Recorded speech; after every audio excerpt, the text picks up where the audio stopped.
ಪರಲೋಕದವುಗಳ ಕಡೆಗೆ ನೋಡುವಂತೆ ನಿಮ್ಮ ಆತ್ಮವನ್ನು ವಾಕ್ಯದಲ್ಲಿ ಬಲಪಡಿಸುವ ಅನುದಿನದ ಧ್ಯಾನ. ಇಂದಿನ ಧ್ಯಾನದ ಶೀರ್ಷಿಕೆ ಒಂದು ಆತ್ಮದ ಬೆಲೆ. ಈ ದಿನದ ಸತ್ಯವೇದದ ವಾಕ್ಯ ಹೇಗೆಂದರೆ, ಕ್ಷಣ ಮಾತ್ರವಿರುವ ನಮ್ಮ ಹಗುರವಾದ ಸಂಕಟವು ಅತ್ಯಂತಾಧಿಕವಾದ ಪ್ರತಿಫಲವನ್ನು ಉಂಟುಮಾಡಿ ನಮಗೆ ನಿರಂತರವಾಗಿರುವ ಗೌರವವಾದ ಪ್ರಭಾವವನ್ನು ದೊರಕಿಸುತ್ತದೆ. 2 ಕೊರಿಂಥದವರಿಗೆ 4ನೇ ಅಧ್ಯಾಯ 17ನೇ ವಚನ. ನಾವು ನಮ್ಮನ್ನು ದೇವರಾಜ್ಞೆಯ ಭಂಡಾರಗಳೆಂದು ಹೇಳಿಕೊಳ್ಳುತ್ತೇವೆ ಮತ್ತು ಭೂಮಿಯ ಮೇಲಿನ ಇತರ ಎಲ್ಲ ಜನರಿಗಿಂತಲೂ ಹೆಚ್ಚಿನ ಬೆಳಕನ್ನು ಹೊಂದಿದ್ದೇವೆ. ಉನ್ನತವಾದ ಶ್ರೇಷ್ಠ ಜೀವನಕ್ಕೆ ತಕ್ಕಂತೆ ಜೀವಿಸುತ್ತೇವೆ ಎಂದು ಹೇಳಿಕೊಳ್ಳುವ ಜನರಾಗಿ ನಾವು ಹೆಚ್ಚಿನ ಪರಿಪೂರ್ಣತೆ ಮತ್ತು ಆಳವಾದ ಭಕ್ತಿಯನ್ನು ತೋರಬೇಕು. ಪರಿಶುದ್ಧವಾದ ಮತ್ತು ನಿತ್ಯವಾದ ವಿಷಯಗಳನ್ನು ನಾವು ಉನ್ನತೀಕರಿಸಬೇಕು. ಸತ್ಯದ ಬೆಳಕನ್ನು ಹೊಂದಿಕೊಂಡಿರುವವರಿಗೆ ಅತ್ಯಂತ ಗಂಭೀರವಾದ ಕರ್ತವ್ಯವನ್ನು ವಹಿಸಿಕೊಡಲಾಗಿದೆ. ಕತ್ತಲೆಯಲ್ಲಿರುವವರ ಮಾರ್ಗವನ್ನು ಬೆಳಗಿಸಬೇಕು ಎಂದರೆ ನಮ್ಮ ಬೆಳಕು ಸ್ಪಷ್ಟವಾದ ಕಿರಣಗಳಲ್ಲಿ ಬೆಳಗಬೇಕು ಮತ್ತು ಹೀಗೆ ನಾವು ನಮ್ಮ ಜೀವನದಲ್ಲಿ ಅನುದಿನವೂ ದೇವರನ್ನು ಮಹಿಮೆಪಡಿಸಬೇಕು. ಕಾಣುವಂತಹ ಸಭೆಯ ಸದಸ್ಯರಾಗಿ ಮತ್ತು ದೇವರ ದ್ರಾಕ್ಷೆ ತೋಟದ ಕೆಲಸಗಾರರಾಗಿ ಪ್ರತಿಯೊಬ್ಬ ಸದಸ್ಯನೂ ಜವಾಬ್ದಾರಿಯನ್ನು ಹೊಂದಿದ್ದಾನೆ ಮತ್ತು ಪ್ರತಿಯೊಬ್ಬ ಸಭೆಯ ಸದಸ್ಯನು ಸಭೆಯಲ್ಲಿನ ಸಾಮರಸ್ಯ, ಒಗ್ಗಟ್ಟು ಮತ್ತು ಪ್ರೀತಿಯನ್ನು ಕಾಪಾಡಲು ತನ್ನ ಕೈಲಾದಷ್ಟು ಪ್ರಯತ್ನವನ್ನು ಮಾಡಬೇಕು. ದೇವರು ಯೇಸು ಸ್ವಾಮಿಯನ್ನು ಲೋಕದ ವಿಮೋಚನೆಗಾಗಿ ಕಳುಹಿಸಿದ್ದಾನೆ ಎಂಬ ವಿಷಯವು ಸಭೆಯ ಒಗ್ಗಟ್ಟಿನಲ್ಲಿ ಸೇರಿ ಹೋಗಿರುವ ಈ ವಿಷಯದ ಸಾಕ್ಷಿಯನ್ನು ಈ ಲೋಕವು ಸಹಿಸಿಕೊಳ್ಳಲು ಸಾಧ್ಯವಿಲ್ಲ ಮತ್ತು ವಿರೋಧಿಸಲು ಸಾಧ್ಯವಿಲ್ಲ. ಆದುದರಿಂದ ಸಭೆಯ ಐಕ್ಯತೆ ಮತ್ತು ಸಾಮರಸ್ಯವು ಮನಸ್ಸಿಗೆ ಒಪ್ಪುವ ವಾದವಾಗಿದೆ.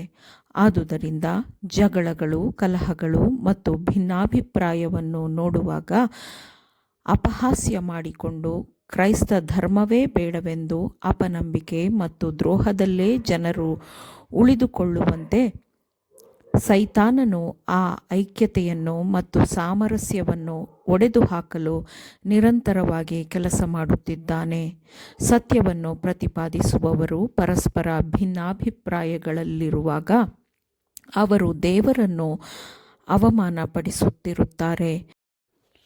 ಇತರ ಕ್ರೈಸ್ತೀಯ ಪಂಗಡಗಳಿಗಿಂತಲೂ ಹೆಚ್ಚಿನ ಸತ್ಯವನ್ನು ಹೊಂದಿಕೊಂಡಿರುವ ವಿಷಯವು ನಮ್ಮ ಆಳವಾದ ಶುದ್ಧತೆಗೂ ಪರಿಶುದ್ಧವಾದ ಜೀವನಕ್ಕೂ ಕಾರಣವಾಗದಿದ್ದರೆ ನಮ್ಮ ಪ್ರತಿಪಾದನೆಗೆ ಅಥವಾ ನಮ್ಮ ಜೀವನಕ್ಕೆ ಅರ್ಥವೇನು?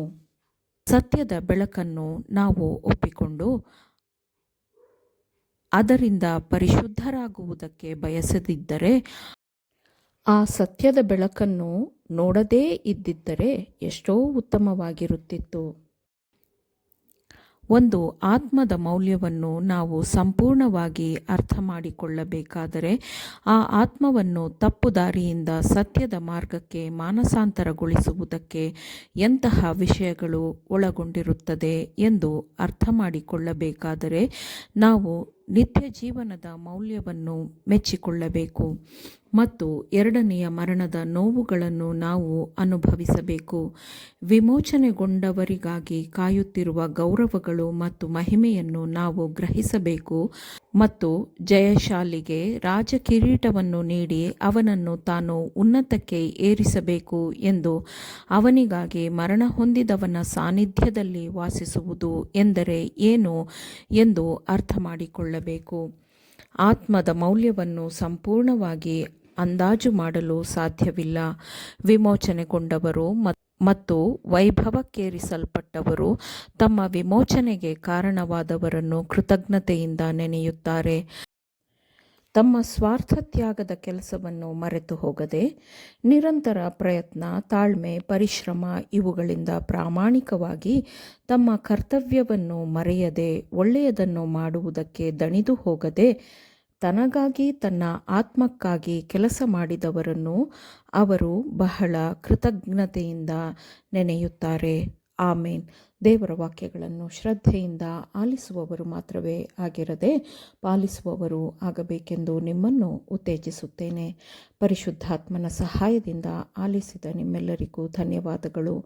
ಮತ್ತೆ ದೈನಂದಿನ ಧ್ಯಾನಕ್ಕಾಗಿ ನಾಳೆ ಸಂಧಿಸೋಣ. ಆಮೇನ್.